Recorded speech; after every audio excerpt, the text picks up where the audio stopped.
चलिए आज के विषय के बारे में जो बताने के लिए जा रहा हूं, आज का आपका जो चैप्टर है संघवाद, जिसे इंग्लिश में कहते हैं फेडरलिज्म। क्या? फेडरलिज्म, संघवाद। आपने इसे 10th क्लास में भी पढ़ा होगा और आपको 11th क्लास में भी इस चैप्टर को पढ़ना पड़ रहा है, ठीक है ना। तो भारत एक संघवाद है, India is a federalism. Bharat में जो शासन व्यवस्था है संघात्मक शासन व्यवस्था है। ध्यान से सुनो, भारत की जो शासन व्यवस्था है किस प्रकार की शासन व्यवस्था है? संघात्मक शासन व्यवस्था है, अर्थात संघवाद। तो संघवाद शब्द का मतलब होता क्या है, इस चीज को आज आप लोग अच्छी तरह से समझ लीजिए, कभी नहीं भूलोगे। समझ रहे बात को कि संघवाद का मतलब क्या होता है। तो जानिए कि संघवाद का अर्थ क्या होता है। संघवाद हमारे देश में आप लोग देखते हैं कि हमारे देश में कम से कम 2 या 2 से अधिक स्तर की सरकार होती है। संघवाद का मतलब कि जहां पर कम से कम 2 या 2 से अधिक स्तर की सरकार होगी। 2 या 2 से अधिक स्तर की सरकार के कहने का मतलब कि यहां पर हम बता रहे हैं कि यहां पर एक स्थानीय सरकार भी है ना जी।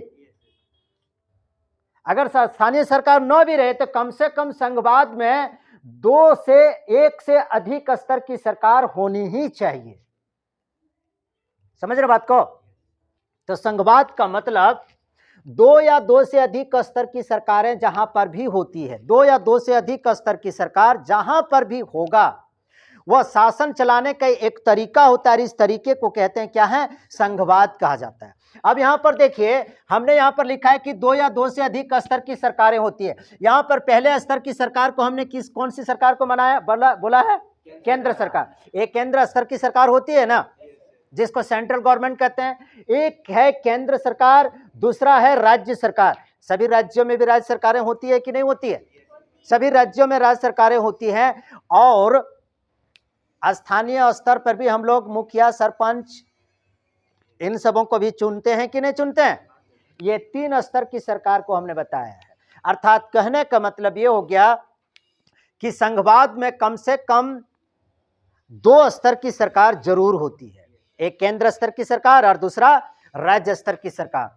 समझ रहे बात को? लेकिन संघवाद को और मजबूत बनाने के लिए भारत में क्या किया गया है कि एक केंद्र स्तर की भी सरकार है, केंद्र स्तर की सरकार के बाद फिर राज्य स्तर की सरकार है, राज्य स्तर के बाद क्या है? फिर स्थानीय स्तर की सरकार की बात है। स्थानीय स्तर के सरकार में कौन कौन लोग होते हैं? मुखिया, सरपंच, वार्ड सदस्य लोग जो स्थानीय स्तर की सरकार होती है तो उसको कहते हैं, ठीक है ना। समझ में आ रही है बात?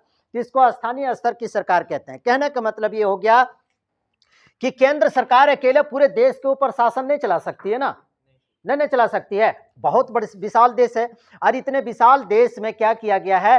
राज्यों में विभक्त किया गया। सभी राज्यों में अपनी अपनी सरकारें होती है। समझ रहे ना बात को? इसका मतलब आप इस बात को कह सकते हैं कि केंद्र सरकार ने थोड़ी सी शक्ति राज्य सरकार को भी शासन चलाने के लिए दे दिया है और राज्य सरकार ने थोड़ी सी शक्ति स्थानीय स्तर को भी विकास करने के लिए दे दिया है। भले स्थानीय स्तर पर कानून बनाने का अधिकार नहीं है, लेकिन कम से कम छोटा छोटा विकास करने के लिए तो अधिकार तो स्थानीय सरकार के पास, मुखिया सरपंच के पास भी होता है कि नहीं होता है।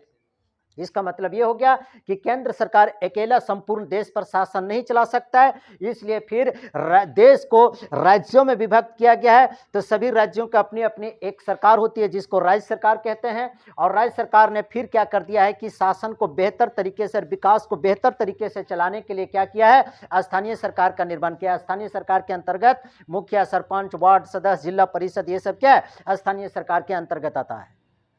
ये पूरी तरह से आपने ये समझ गया कि भारत में जो है ना संघवाद है, अर्थात भारत में कम से कम तो 2 स्तर की सरकार तो जरूर है। हालांकि 2 या 2 से अधिक स्तर की सरकार है तो शासन चलाने के इस तरीके को ही, शासन चलाने का ये जो तरीका है, क्या तरीका है कि इसकी जो केंद्र सरकार की जो शक्ति है, इन्होंने थोड़ी सी शक्ति राज्यों को दे रखी है और राज्य सरकार ने थोड़ी सी वित्तीय पावर स्थानीय सरकार को भी दे रखी है। समझ रहे बात को? तो 3 स्तर, केंद्र सरकार, राज्य स्तर की सरकार और स्थानीय सरकार, ये 3 स्तर की जो सरकार जो होती है ना, और ये सरकार क्या, ये शासन चलाने का एक तरीका है।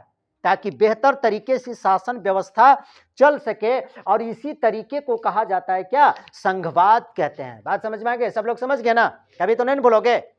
कोई भी अगर कहता है कि संघवाद क्या होता है, फेडरलिज्म क्या होता है, तो यही समझ लेना कि संघवाद क्या है, एक शासन चलाने का एक तरीका है, एक सिस्टम है। और इस सिस्टम के अंतर्गत कम से कम 2 स्तर की सरकार होती है, 3 स्तर की सरकार अवश्य होती है। हमारे देश में कितने स्तर की सरकारें होती है, केंद्र सरकार, राज्य सरकार और स्थानीय सरकार। तो इस सिस्टम को ही, शासन चलाने के इस तौर तरीका को ही क्या कहते हैं, संघवाद कहते हैं। समझ गए ना बात को, संघवाद कहलाता है। अब आइए इसके अंतर्गत क्या कहता है कि भारतीय संविधान जो है ना, भारत का जो संविधान जो है, भारतीय संविधान में सभी स्तर की सरकार को, सभी स्तर के सरकार को इसकी जो शक्तियां जो होती है, केंद्र स्तर की, केंद्र सरकार की जो शक्ति है, राज्य सरकार की जो शक्ति है, इन सभी तीनों स्तर की सरकार के या कम से कम 2 स्तर की सरकार की इनके पास जो शक्ति, इनके पास जो शक्ति, इन सभी शक्तियों का स्पष्ट विभाजन है कि ये कहां तक काम कर सकता है, ये कहां तक काम कर सकता है। भारतीय संविधान में इसका क्या है, स्पष्ट रूप से विभाजन किया हुआ है। कोई एक दूसरे के कार्यों में हस्तक्षेप नहीं कर सकता, लड़ाई झगड़ा नहीं कर सकता है। इसके लिए भारतीय संविधान में स्पष्ट रूप से कानून बनाने का अलग अलग इसका प्रावधान कर दिया गया है। बात समझ में आ रही है ना, तो ताकि दोनों के बीच में, केंद्र सरकार और राज्य सरकार के बीच में कोई लड़ाई झगड़ा ना हो जाए, इसलिए शक्तियों का बंटवारा स्पष्ट रूप से कर दिया गया। शक्तियों का बंटवारा कहने का मतलब क्या है कि केंद्र सरकार जो है कितने सारे विषयों पर कानून बनाएगी, राज्य सरकार कितने सारे विषयों पर कानून बनाएगी। समझ रहे ना बात को। तो यहां पर अब देखिए कि जो है ना, ये जो मैं जो कह रहा हूं एक ठो, कि जो केंद्र सरकार जो कानून जो बनाती है, केंद्र सरकार जो कानून जो बनाती है, तो उसको कहते हैं संघ सूची। केंद्र सरकार जितने भी विषयों पर जो कानून जो बनाती है, तो इस पर कानून कौन बनाती है, केंद्र सरकार कानून इस पर बनाती है, उसको क्या कहते हैं, संघ सूची कहते हैं। और राज्य सरकार जो कानून जिस पर बनाती है, राज्य सरकार जिन विषयों पर कानून बनाती है, तो उसको क्या कहते हैं, राज्य सूची कहते हैं। समझ रहे ना बात को, राज्य सूची कहा जाता है। और जिस पर समवर्ती सूची, अब क्या होता है, समवर्ती सूची क्या होती है, जिसमें केंद्र सरकार और राज्य सरकार दोनों मिलकर के कानून बनाती है, तब उसको कहते हैं समवर्ती सूची कहते हैं। समझ रहे हैं बात को। तो यहां पर देख रहे हैं कि भारतीय संविधान में किस प्रकार से शक्तियों का विभाजन कर दिया गया भाई, कि तोर इतना शक्ति, इसकी इतनी शक्ति, इसकी इतनी शक्ति है। कोई किसी के शक्ति पर, कोई किसी के अधिकार पर हस्तक्षेप नहीं कर सकता है। भारतीय संविधान में इसका स्पष्ट रूप से विभाजन कर दिया गया है। अब आइए एक एक करके मैं आपको बताता हूं। केंद्र सरकार किस पर कानून बनाती है, संघ सूची, अर्थात संघ सूची के अंतर्गत जितने भी सारे जो कानून जो बनता है, वो कौन सी सरकार बनाती है कानून, केंद्र सरकार कानून बनाती है। देख रहे हैं ना, इसके सामने लिखे में केंद्र सरकार। संघ सूची के अंतर्गत कानून बनाने का अधिकार किसके पास है, केंद्र सरकार के पास होता है। तो संघ सूची में कितने विषय आते हैं, तो संघ सूची में लगभग 97 से लगभग 100 विषय तक आता है। केंद्र सूची के अंतर्गत, केंद्र सूची भी कह सकते हैं या संघ सूची, संघ सूची के अंतर्गत 97 या 100 विषय, या तो 97 या 100 विषय पर कानून बनाने का अधिकार किसके पास होता है, केंद्र सरकार के पास होता है। अब इसमें से हमने कुछ उदाहरण दे दिया है कि कुछ उदाहरण की संघ सूची के अंतर्गत कौन कौन सा विषय आता है। संघ सूची के अंतर्गत जैसे रक्षा, रक्षा कहने का मतलब देश की रक्षा से, देश की सुरक्षा से संबंधित कानून व्यवस्था, नियम व्यवस्था करना कौन कानून बनाता है, केंद्र सरकार बनाता है। देश में जो रेलवे जो है, देश में जो रेल का जो जाल जो बिछा हुआ है, इस पर नियम लेने के, इस पर फैसला करने के, इस पर कानून बनाने का, इस पर नियम बनाने का अधिकार किसके पास है, केंद्र सरकार के पास होता है। समझना है कि रेलवे की देख रेख जो करते हैं सो राज्य सरकार करती है, तो ऐसी बात नहीं है। राज्य सरकार के अंदर रेलवे का कोई अधिकार नहीं। रेलवे में जितने भी सारे जो कर्मचारी जो काम करता है, यहाँ इवन ग्रुप डी तक की ये जो रेलवे की जो नौकरी होती है ना, वो सब के सब केंद्र सरकार के वर्कर होते हैं। केंद्र सरकार उसको पैसा देते हुए, सेंट्रल गवर्नमेंट की वो नौकरी होती है। समझ रहे हैं बात को। तो रेलवे पर कौन फैसला लेगा, केंद्र सरकार, अर्थात इस पर कानून बनाने का अधिकार किसके पास है, केंद्र सरकार के पास। बैंकिंग व्यवस्था जो पूरे देश में जो देखते हो, ये बैंकिंग कहां पर बैंक स्थापित हुआ, कहां पर बैंक नहीं रहना चाहिए, कहां पर कौन से बैंक रहनी चाहिए, कौन सी व्यवस्थाएं उसमें लागू करनी चाहिए, बैंकों के नियमों में फेरबदल करने का अधिकार किसके पास है, नियम बनाने का अधिकार केंद्र सरकार के पास है, चाहे वो डाक हो चाहे मुद्रा। मुद्रा मुद्रा जैसे मान लेते हैं कि भारत में ये मुद्रा को बंद किया गया था ना, नोटबंदी हुई थी ना, किसका फैसला था, केंद्र सरकार का फैसला था ना, केंद्र सरकार में ना वजह पागल जैसा क्या करते हो, वह केंद्र सरकार का फैसला है ना, कोई राज्य सरकार का फैसला है। तो मुद्रा या विदेश नीति या आयकर या टैक्स या कस्टम ड्यूटी, ये सारे कुल कितना है, 97 या 100 विषयों पर कानून बनाने का अधिकार किसके पास होता है, केंद्र सरकार के पास कानून बनाने का अधिकार होता है।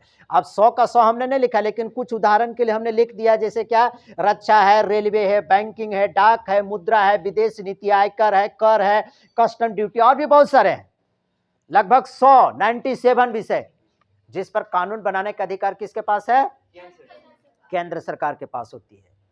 इसका कहने का मतलब है कि इन सारे विषयों पर कानून बनाने के समय केंद्र सरकार अपना कानून बनाएगी, इसमें राज्य सरकार इस पर हस्तक्षेप नहीं करेगा, क्योंकि बंटवारा कर दिया गया है ना कि भाई तुम इतने इतने विषयों पर, इन चीजों पर, इन विषयों पर, मुद्दों पर तुम कानून बनाओगे।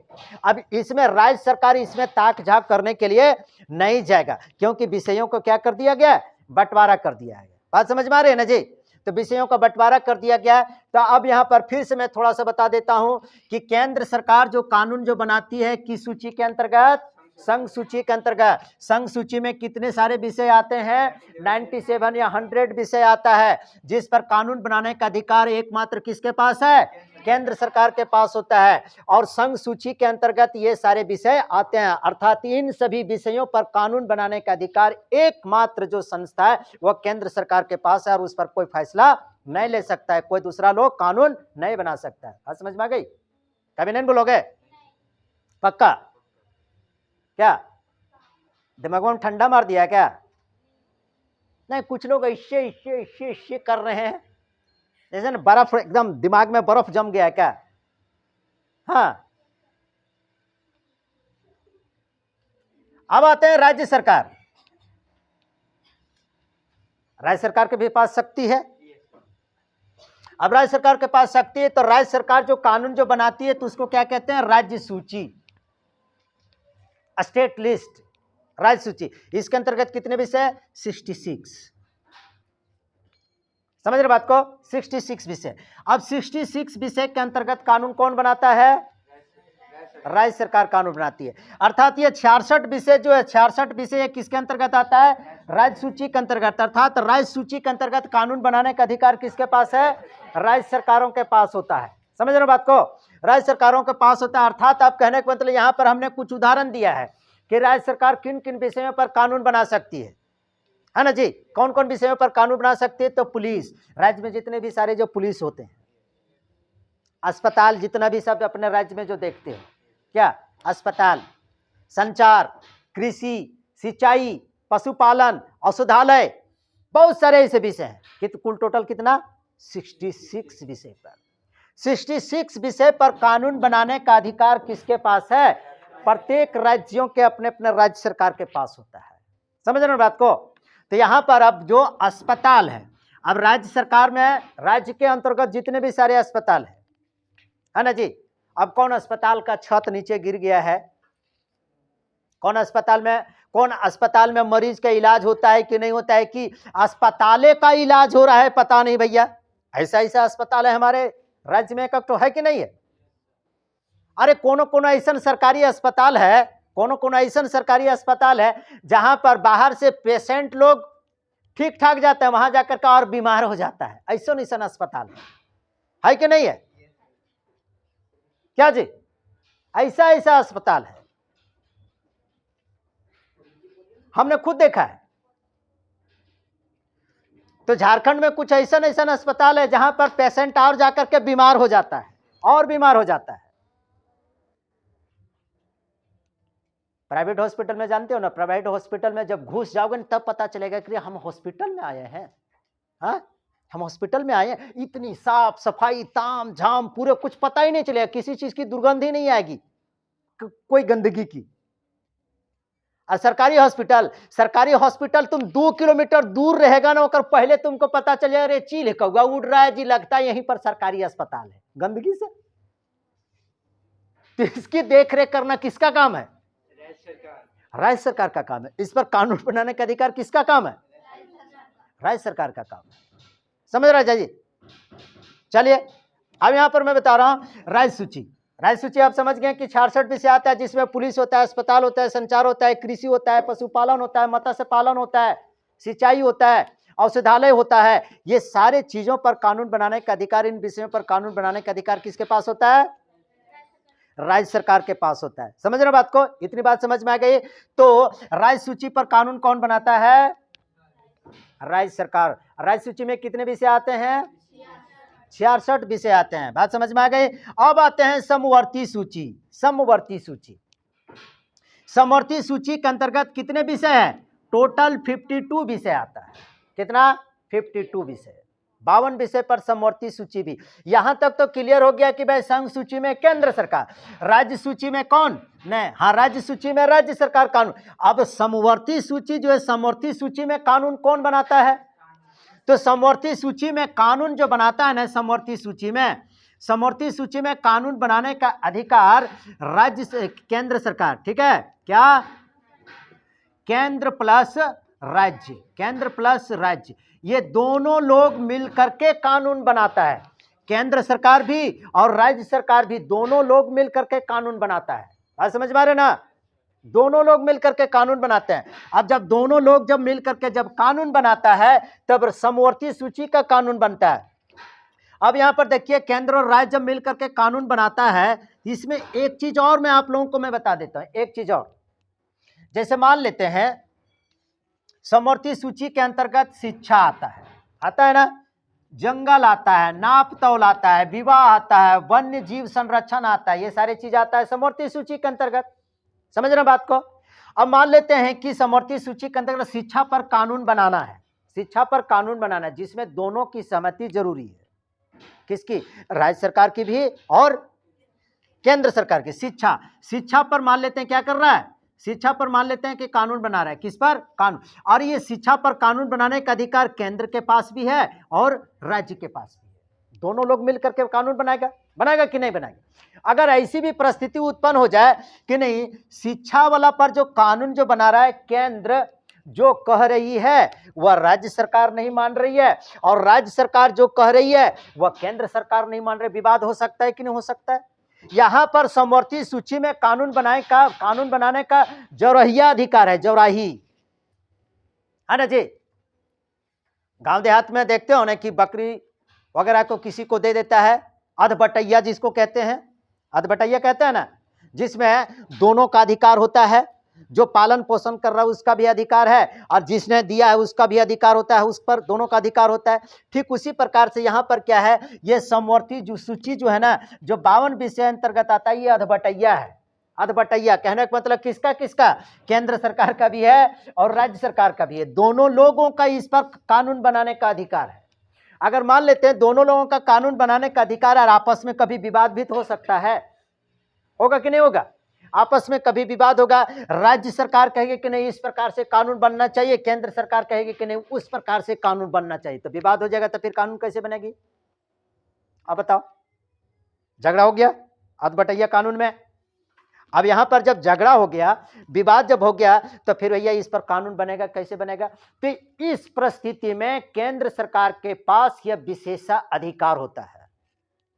केंद्र सरकार के अगर दोनों की आपसी सहमति से अगर कानून बन जाती है, मेल जोल से आपसी सहमति से अगर कानून अगर बन जाती है, केंद्र और राज्य दोनों मिलाकर के अगर कानून बनाने में सफल हो जाते हैं तो ठीक है।